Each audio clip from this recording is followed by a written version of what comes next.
Hello and welcome. In this lesson, I'm going to teach you one simple method that you can use to increase your vocabulary. This is the technique that I teach my students, and this is also what I use personally to learn new words. So I know that this works. So what is this technique? Well, it's the 3R method. It's called 3R because there are 3 steps: read, record, and review. I will show you how to do all 3 of these correctly to get the best results. So let's talk about the first step, read. If there's one secret to building your vocabulary, it's reading. There is simply no better way. You should aim to read for an hour per day. If that's difficult, do at least half an hour, that is 30 minutes, but 1 hour per day will give you the most benefit. Now, I'm not talking about reading the newspaper or studying textbooks. That kind of reading is good, but it's not the best way to learn new words. For that, you need to read what is interesting. So here's an idea. Pick something that you're really interested in, like sports, movies, music, cars, fitness, fashion, electronics, etc., whatever you feel passionate about. Then find material that you will enjoy reading. Some great examples are magazines, novels, short stories, or biographies related to your topic. And don't forget the internet. One of my favorite places for reading online is Wikipedia.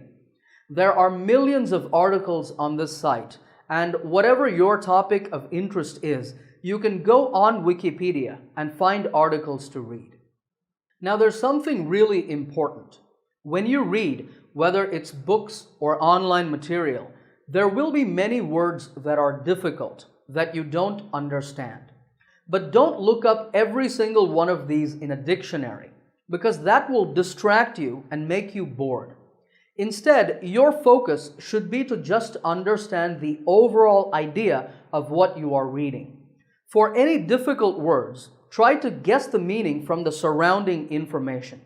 If you cannot, mark them with a pencil or write them down, and you can come back to them after you finish reading. After you have finished reading, you move on to step 2, record. This is where you collect new words. So now you go back to the text you read and find words to learn. There are 2 types of words that you can learn: unknown words, words that you don't know, and inactive words. These are words that you have seen before, but you're not sure how to use. Aim to collect about 5 to 10 new words every day.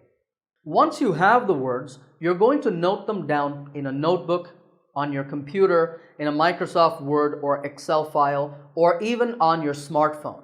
There are many apps that will let you save and learn vocabulary.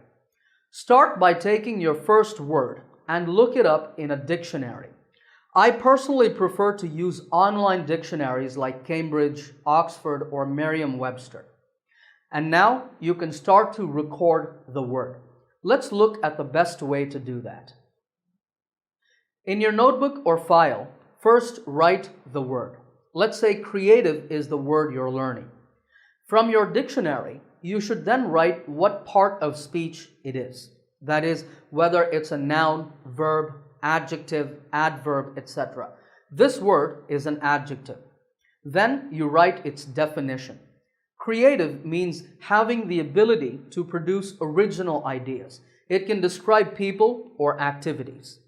Then you note any example sentences that you can find, or you can make sentences of your own. Here are a couple of examples. Frank Zappa was a highly creative musician. Children enjoy doing creative activities. Along with this, you should also note down the correct pronunciation of the word in phonetic symbols. This word is pronounced creative.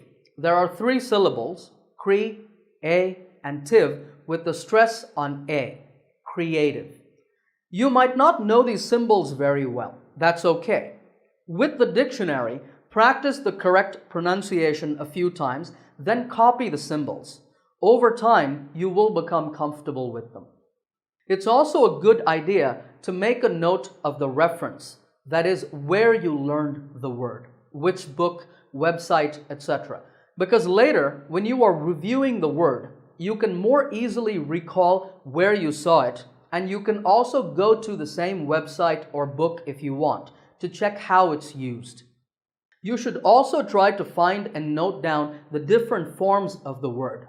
For example, we said that the word creative is an adjective, but it has other forms too. Create is the verb form, and it means to make something new. The person who does this is called the creator. And the ability to create new ideas is called creativity. These are both nouns. The adverb is creatively. So this way, you see that we have now learned 5 words from just one. Finally, if you want, you can draw a picture that will help you to remember the word. It doesn't have to be anything fancy, just something that will help you to easily recall the meaning. So you should record all the words that you learn, like I said, 5 to 10 words a day, using the same process. Now we move on to step number 3, which is review. Learning new words is easy, but what is challenging is to bring them into your active vocabulary. That is, developing the ability to use the words that you have learned. You can only achieve this by reviewing them regularly. Here's what I suggest. Pick one day of the week for this. My vocabulary review day is Saturday. You can pick the day that you like. On this day, start by reviewing the words you have learned that week. After you have reviewed them, you should move on to reviewing older vocabulary. Here are some useful review techniques. One is to test yourself. You can simply open your notebook or your vocabulary file and hide the definitions. By looking at the words, you try to remember the meaning. Then you see the definition to check if you were right. But a better method is to ask someone else to test you, maybe a friend or a family member. They should take the notebook and say a word, after which you say the meaning. They can then say if you were right or not. If you want to practice alone, a great technique is to use flashcards. You take either a small index card or even a piece of paper and you write a word on one side and its definition on the other side. You should make one for every word that you want to review and test yourself using the cards. Nowadays, there are many flashcard apps available for your phone where you can input the vocabulary and the app will become your partner and will test you on the words. Whichever technique you use, make sure to also look at the notes you have made for each word, the part of speech, any pictures you've drawn, say the correct pronunciation, and look at the examples you have written down. To practice, you can make new sentences using the words you are reviewing. I like to imagine that I'm having a conversation with somebody, and I try to use the words that I'm reviewing in the conversation. The important thing is that you engage with the word. Don't just read your notes. You should think about the word and also try to use it actively in your own speech and writing. This is how you will really remember words that you learn for a long time. All right, so that is the 3R method: read, record, and review. If you follow it consistently, I guarantee you will be able to build a powerful vocabulary. If you like this video, give it a thumbs up by hitting the like button. Also remember to subscribe to this channel by clicking the subscribe button to get my latest lessons right here on YouTube. Happy learning, and I will see you in another lesson soon.